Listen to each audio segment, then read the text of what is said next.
You will never own a home. And the proof isn't hiding in a housing report. It's sitting in a cardboard box in your closet. In 1903, a woman named Lizzie Magie designed a board game. It was not entertainment, it was a warning. She wanted to show what happens when you let one single rule run long enough. One group ends up owning everything, and everyone else pays rent just to stay on the board. She patented it in 1904. 30 years later, it was being sold as a fun family game about getting rich. You know it as Monopoly. Fast forward to right now. A record 22.6 million American renter households spend more than 30% of their income on housing. 12 million spend more than half. And we keep calling this an unforeseen crisis. It is not unforeseen. It's the rule book.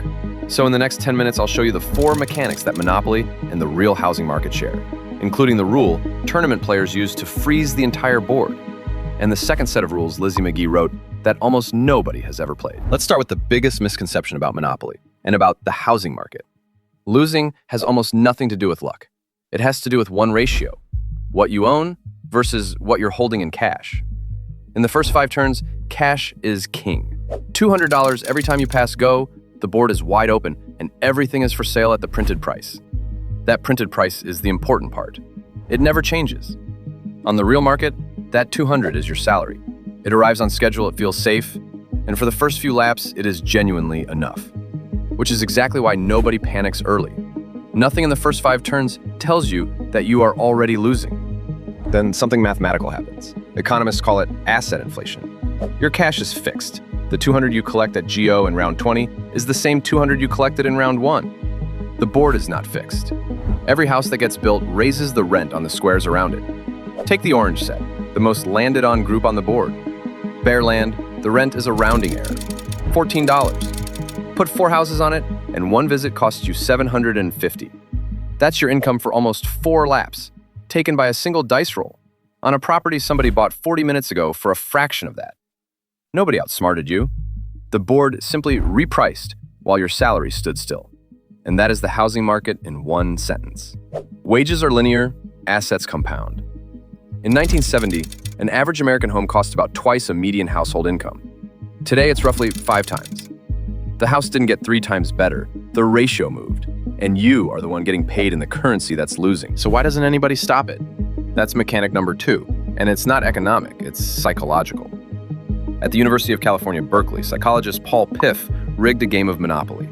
2 strangers, 1 board. A coin flip in front of both of them decided who would be rich. The winner got double the starting money, collected double for passing go, and rolled 2 dice instead of 1. The other player rolled 1 and could barely move. There was no skill in it, no ambiguity, and no hidden condition. Both players watched a coin decide the whole game, and it made absolutely no difference to what happened next. Within minutes, the rich players changed. They spread out across the table. They ate more of the pretzel sitting in the bowl between them. They started moving their piece the way you'd use a hammer, slamming it down, louder and louder, narrating their wins to a person who physically could not compete. And when Piff asked them afterwards why they had won, almost none of them said the coin flip. They talked about strategy, about their decisions, about what they'd bought early. In under 15 minutes, a rule they had watched being rigged had turned into a personal achievement. Not because they were bad people, because that is what having the advantage does to the story you tell about yourself. Now, hold that next to the housing market, because it is the same conversation at national scale. Buy a house in 1995 and you didn't just get somewhere cheap to live, you got an asset that produced the deposit for the second house and the equity to guarantee the third.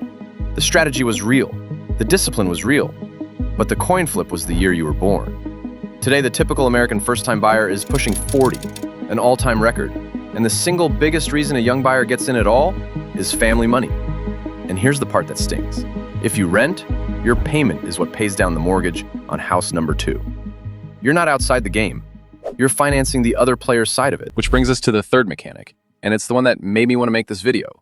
Because there's a rule in Monopoly that professional players use as a weapon, and the property industry copied it almost exactly. Open the official rulebook. There are exactly 32 houses in the box. 32, and 12 hotels. Not roughly 32, not add more if you run out. If the houses are gone, nobody can build anything, anywhere on the board, until somebody upgrades to a hotel and hands 4 houses back. Most people read that as a printing decision, a limitation of the cardboard box. Competitive players read it as the most powerful rule in the game. The strategy is literally called the housing shortage, and it works like this.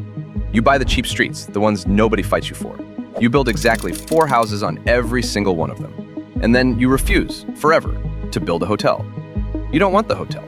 The hotel would return 12 houses to the bank, and the bank is exactly who you're starving. So you sit there holding 20-something of the 32 houses in existence, and the player who owns the expensive dark blue properties, the ones that should destroy you, simply cannot develop them. There's nothing left to build with. Their land is worth a fortune on paper and produces almost nothing. You never outplayed them. You just made building impossible and waited. Sound familiar? The real version is less cartoonish and far more effective. Developers build toward the profitable end of the market, because that's what the numbers reward, and the affordable end quietly doesn't get built. Land gets bought, permitted, and then held, because holding it costs almost nothing while it appreciates. And yes, Wall Street landlords are real. Invitation Homes alone owns around 86,000 single-family houses. Although here's a correction you will almost never hear, because nearly everyone online gets this wrong. The firm people love to blame, BlackRock, is not the big single-family landlord. That's Invitation Homes, spun out of Blackstone. Different company, one letter apart. And all institutional investors combined own under 4% of American single-family rentals. Which matters, because if you think the problem is one fund with a scary name, you'll wait for someone to punish it, and nothing will change. The problem isn't a villain, it's the mechanic. The supply of the one thing everybody needs is controlled by people who make more money when there is less of it. It's not a shortage of bricks, it's a shortage by design. Which is exactly what a woman in 1903 sat down to prove. Lizzie Magie was a stenographer, a writer, and a follower of the economist Henry George, who argued that the value of land isn't created by whoever owns it, it's created by everybody living around it. And Magie understood something most campaigners never do. You cannot argue a person into feeling that. You have to let them experience it. So she built a machine for producing the feeling. 40 minutes at a kitchen table, and one player would end up owning everything, while the others slowly went broke paying to exist. Not as an accident, as the demonstration. And she gave that machine a second setting. Her game came with 2 rule sets. Same board, same dice, same properties. Rule set 1 is the game you know. Buy everything, squeeze everyone, last player standing wins. Rule set 2 she called prosperity. In prosperity, the rent on land didn't go into a private pile. It went into a public pot, and it got spent on the things everyone used. And the game didn't end when one player owned the board. It ended when the player who started with the least had doubled their money. Everybody won, or nobody did. That isn't a fairy tale rule, by the way. It's a rough model of a land value tax. You tax the value of the land, which nobody produced, instead of the building on top of it, which somebody did. Holding land empty gets expensive. Building on it gets cheap. Same board, opposite outcome. So how did we end up playing only one of them? In 1935, Parker Brothers bought Monopoly from a man named Charles Darrow, who had learned the game from a homemade set passed around by friends. Darrow was marketed as the lone inventor, the unemployed guy who dreamed up a classic at his kitchen table, and he became a millionaire. That same year, Parker Brothers went to the real inventor. They paid Lizzie Magie $500 for her patent, no royalties.